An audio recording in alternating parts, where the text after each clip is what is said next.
नमस्कार, स्वागत छ तपाईहरुलाई नेपाल अनलाइन स्कुलको युट्युब च्यानलमा।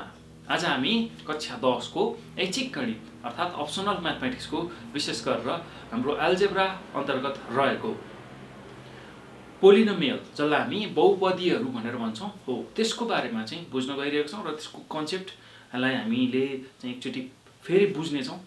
बहुपदी भनेको के हो, त्यसलाई कसरी चाहिँ हामीले जनाउने गर्छौं, त्यसको डिग्रीहरू कति हुन्छ हो, यो एकदमै बेसिक कुरा जुन चाहिँ हामीलाई एकदमै बढी थाहा हुनुपर्छ। हाम्रो बहुपदीय चाहिँ प्रब्लमहरू गर्नको लागि, बहुपदीय समस्याहरूको समाधान गर्नको लागि हामीलाई थाहा हुनुपर्ने कुराहरू, एकदम बेसिक कुराहरू चाहिँ हामीले यो भिडियोमा सिक्दै छौं है त। सो अब बहुपदीय बुझ्नको लागि सर्वप्रथम हामीले बीजीय पदलाई जान्नुपर्ने हुन्छ, जुन एल्जेब्रिक चाहिँ टर्म भनेर भन्छौं हैन, त्यसलाई हामीले जान्नुपर्ने हुन्छ। त्यो भन्दा पनि अगाडि हामीले जान्नुपर्ने भनेको भेरिएबल र कन्स्ट्यान्ट, यो दुईवटा चीजलाई हामीले चाहिँ जान्नुपर्ने हुन्छ। र भेरिएबल जसलाई हामी चल राशि भनेर भन्छौं र कन्स्ट्यान्ट भनेको अचल राशि हैन। सो एउटा चाहिँ चल राशि, अर्को अचल राशि, र भेरिएबल भनेको चाहिँ त्यस्तो खालको संख्या अथवा चाहिँ संकेत जुन चाहिँ चेन्ज भइरहन्छ, चेन्ज हुन्छ, अर्थात एउटा भन्दा बढी मान हुन्छ भने त्यसलाई हामी के भनेर भन्छौं भन्दाखेरि भेरिएबल भनेर भन्छौं है त। सो यसलाई हामीले x ले y ले जनाउने चाहिँ गर्छौं प्राय जसो।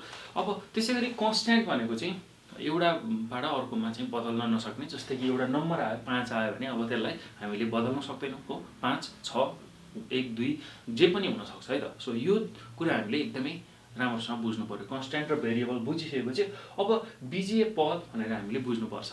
बीजीय पद जसमा हामीलाई के आएको हुन्छ भन्दाखेरि एउटा चाहिँ यसको गुणाङ्क आएको हुन्छ, गुणाङ्क, आधार र घात। यसरी चाहिँ पदहरू दियो भने हामीले यसलाई के बुझ्नुपर्छ भन्दाखेरि यो चाहिँ एउटा बीजीय पद हो भनेर बुझ्नुपर्छ।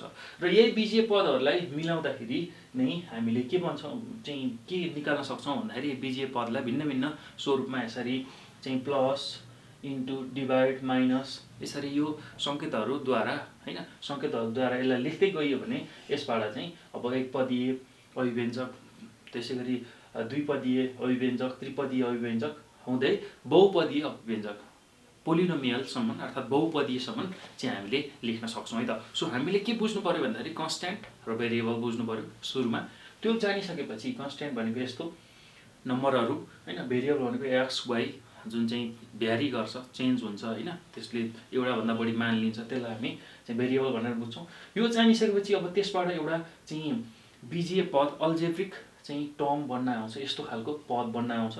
जस्तै कि अब यसमा यो 3 भनेको गुणाङ्क हो, कोफिसिएन्ट हो, त्यसैगरी x भनेको बेस हो र 5 भनेको घात हो, अर्थात चाहिँ पावर भनेर भन्छौं हैन। यो बेस, पावर र कोफिसिएन्ट यसरी चाहिँ एउटा बीजीय पद बन्छ। यही बीजीय पदमा हामीले चाहिँ प्लस इन्टु माइनस डिभाइड को प्रयोग गरेर चाहिँ विभिन्न चाहिँ पदका अभिव्यञ्जकहरू बनाउन सक्छौं। जस्तै कि एकपदी अभिव्यञ्जक बनाउनु पर्यो भने एउटा मात्रै हामीले चाहिँ पद लिन्छौं, एउटा मात्रै चाहिँ बीजीय पदलाई लिन्छौं। त्यसैगरी द्विपदीय अभिव्यञ्जक लिनु पर्यो भने चाहिँ हामीले दुईवटा पदहरू लिन्छौं। यो एउटा पद भयो, यो दुईटा पद भयो। द्विपदीय भन्नुको मतलब दुईटा पद छ, यहाँ एउटा मात्र पद छ, एउटा मात्र पद छ, यहाँ एउटा मात्र टर्म छ, यहाँ दुईवटा टर्म छ, यो दुईटा टर्म छ। यसलाई चाहिँ माइनसले छुट्याएको छ, प्लसले पनि छुट्याउन सकिन्छ, इन्टुले पनि छुट्याउन सकिन्छ, जसरी पनि हामीले यसलाई लेख्न सक्छौं है त। अब त्रिपदीय अभिव्यञ्जक भनेको तीनवटा पद, एउटा दुईटा तीनटा, यसरी चाहिँ हामीले यसलाई ट्राइनोमियल भन्छौं। दुईटालाई बाइनोमियल, एउटालाई मोनोमियल र धेरै पदहरू छ, धेरै पदहरू छ, यसरी धेरै पद छ भने यसलाई चाहिँ बहुपदीय अभिव्यञ्जक भनेर भन्छौं है त। सो यसैलाई हामीले पोलिनोमियल पनि भन्ने गर्छौं है त, पोलिनोमियल भन्ने गर्छौं। र यसरी अब पोलिनोमियललाई चाहिँ एज अ साधारण रूपमा हामीले लेख्न पर्यो भने कसरी लेख्छौं भन्दाखेरि px भनेको a0 plus a1 x1 plus a2 x2 plus dot dot dot an xn सम्म हामीले यसरी लेख्न सक्छौं।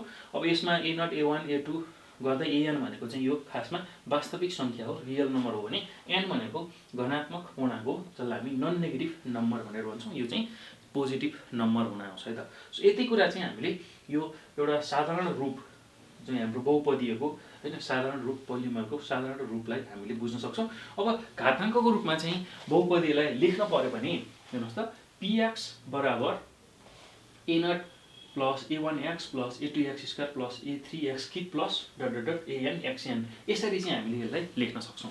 अब यसमा चाहिँ n घाताङ्क अथवा n डिग्रीको चाहिँ बहुपदीय हो भनेर हामीले यसलाई बुझ्नुपर्ने हुन्छ है त। सो n डिग्रीको n डिग्रीको हैन n डिग्रीको र n घाताङ्कको बहुपदीय भन्यो भने हाम्रो स्वरूप चाहिँ यस्तो हुन्छ र हामीले चाहिँ अहिले पढ्ने 10 क्लासमा हामीलाई चाहिने भनेको घाताङ्क चाहिँ यो n डिग्रीको अथवा n घाताङ्क भएको चाहिँ बहुपदीय हो है त। सो यो कुरा हामीले बुझ्नुपर्ने हुन्छ।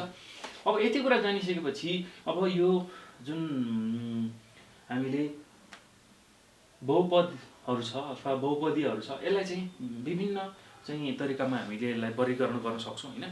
सो यो बहुपदीहरूलाई वर्गीकरण गर्दाखेरि एउटा गुणाङ्कको आधारमा गर्न सकिन्छ, त्यसैगरी अर्को भनेको फलन भएका पदहरूको आधारमा चाहिँ गर्न सकिन्छ र अर्को भनेको चाहिँ घाताङ्कको आधारमा गर्न सकिन्छ। यो तीनटा आधार चाहिँ हामीले थाहा पाउनु पर्यो है त। एकदमै सजिलो छ, केही गाह्रो छैन।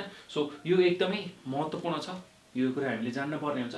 अब हेर्नुहोस् त यो बहुपदीलाई वर्गीकरण गर्दाखेरि यो गुणाङ्कको आधारमा कसरी चाहिँ वर्गीकरण गर्ने भन्दाखेरि हेर्नुहोस् त गुणाङ्क भनेको यसमा भएको जुन कोफिसिएन्टहरू छ x को x स्क्वायरको x को हैन।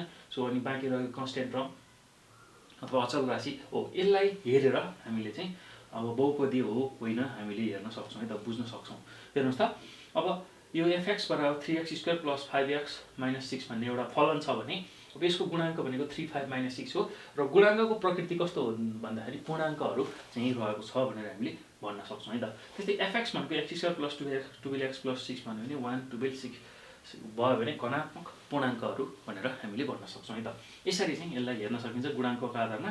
र अर्को भनेको फलन भएका पदहरूको आधारमा। अब हेर्नुहोस् है र अब मेन हामीले प्रयोग गर्ने भनेको यो हो, यो दुईटा हो, डिग्रीको आधारमा र पदहरूको आधारमा। कतिवटा पदहरू छ जस्तै कि फलनमा भएका पदहरूको आधारमा कतिवटा पद छ त एउटा फङ्सनमा अर्थात् एउटा फलनमा कतिवटा पद छ, यसमा एउटा पद छ, यसमा दुईवटा पद छ, एउटा यो दुईटा, यसमा एउटा दुईटा तीनटा पद छ। यसरी चाहिँ हामीले पदहरूको आधारमा चाहिँ यसलाई चाहिँ वर्गीकरण गर्न सक्छौँ।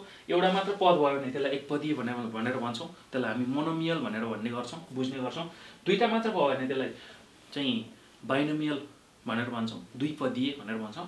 त्यसैगरी तीनटा मात्र पद भयो भने त्रिपदीय पद भनेर भन्छौँ र तीनभन्दा बढी पदहरू भयो भने चाहिँ त्यसलाई हामी के भनेर भन्छौँ, बहुपदीय भनेर भन्छौँ। अर्थात् हामीले चाहिँ खासमा दुई अथवा दुईभन्दा बढी पद भयो भन्ने बित्तिकै हामीले बहुपदीय भनेर भन्न सक्छौँ है त। दुई अथवा दुईभन्दा बढी चाहिँ पद भयो भने त्यसलाई पनि हामी बहुपदीय भनेर भन्न सक्छौँ है त। सो यसरी चाहिँ हामीले यसलाई बुझ्न सक्छौँ। अब अर्को छ घाताङ्कको आधारमा। घाताङ्कको आधार भनेको त्यसको चाहिँ कति छ त चाहिँ पावर, त्यो पावरको आधारमा डिग्रीको आधारमा त्यसलाई हामी डिग्री पनि भनेर भन्ने गर्छौँ। कति पावर छ त्यो पावरलाई चाहिँ हामी डिग्रीको रूपमा हेर्ने गर्छौँ है त। सो अब fx बराबर 4x + 3। अब यो x को हेर्नुहोस् त यहाँ पावर कति छ, यसको डिग्री कति छ, 1 छ। त्यसैगरी fx बराबर 3x² + 4x + 5 भन्ने फलनमा यसको डिग्री x को सबैभन्दा ठुलो चाहिँ डिग्री हेर्नुहोस् त, यसको सबैभन्दा ठुलो पावर कति छ, 2 छ। यो चाहिँ डिग्री भयो यसको पावर। र fx बराबर x7 + 3x² + 6 मा चाहिँ यसको चाहिँ डिग्री कति भयो त भन्दाखेरि सबैभन्दा x को सबैभन्दा ठुलो चाहिँ जुन घात छ हैन, पावर छ, यो 7 छ हो, यो चाहिँ हाम्रो डिग्री भयो है त। सो यसरी चाहिँ हामीले यसलाई चाहिँ वर्गीकरण गर्न सक्छौँ। यदि एउटा मात्र डिग्री छ, यसरी चाहिँ हाम्रो एउटा मात्र डिग्री आएको छ भने त्यसलाई हामी रेखीय फलन भनेर भन्छौँ, लिनियर फङ्सन भनेर भन्छौँ।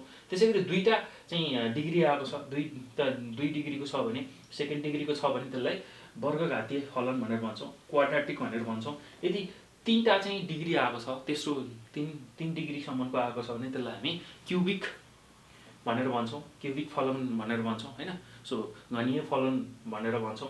त्यसैगरी अब अर्को 4वटा आएको छ भने त्यसलाई हामी बाइक्वाड्राटिक चाहिँ फलन भनेर भन्छौँ। 4वटा डिग्री आएको छ भने बाइक्वाड्राटिक फलन भनेर भन्छौँ। र यसरी धेरै डिग्री छ, धेरै डिग्रीको आएको छ भने, 4 भन्दा माथिको डिग्रीहरू आएको छ भने त्यसलाई चाहिँ हामी बहुघातीय फलन भनेर भन्छौँ है त। सो यसलाई चाहिँ हामी पोलिनोमियल फङ्सन भनेर भन्छौँ है त। सो यसरी चाहिँ हामीले यसलाई मोटामोटी रूपमा बुझ्नुपर्छ है त। सो यति कुरा राम्रोसँग हामीले बुझ्नु पर्यो। अब चाहिँ नेक्स्ट भिडियोमा मैले चाहिँ अब बहुपदीहरूलाई हामीले के गर्न सक्छौँ, त्यसमा चाहिँ जोड गर्न सक्छौँ, घटाउ गर्न सक्छौँ, त्यसैगरी चाहिँ त्यसको गुणन गर्न सक्छौँ र त्यसलाई चाहिँ हामीले भाग पनि गर्न सक्छौँ भन्ने कुरा हामीले सिक्छौँ। र त्यो भिडियो पनि तपाईहरुले नछुटाइकन हेर्नुहोला। र त्यो चाहिँ विशेष गरेर स्पेशली क्लास 10 मा पढ्नुपर्ने कुरा हो। यो चाहिँ मैले क्लास 9 कै कुराहरु रिभ्यु गरेँ, किनभने यो एकदमै महत्त्वपूर्ण छ। यति कुरा हामीलाई थाहा नभएसम्म हामीले पोलिनोमियल अर्थात् बहुपदीहरूमा चाहिँ धेरै चाहिँ डेप्थमा गएर प्रब्लमहरू गर्न हामीलाई कठिनाइ हुन्छ। त्यही भएर यो कुराहरू सबै तपाईहरुले चाहिँ एकदमै राम्रोसँग जान्नुपर्ने हुन्छ है त। सो त्यही भएर त्यो कुराहरूलाई एकदमै राम्रोसँग तपाईहरुले चाहिँ अहिले हामीले जुन चर्चा गरेको कुराहरूलाई दिमागमा राख्नु होला है त। सो अब यसलाई बुझ्नु होला एकदम राम्रोसँग।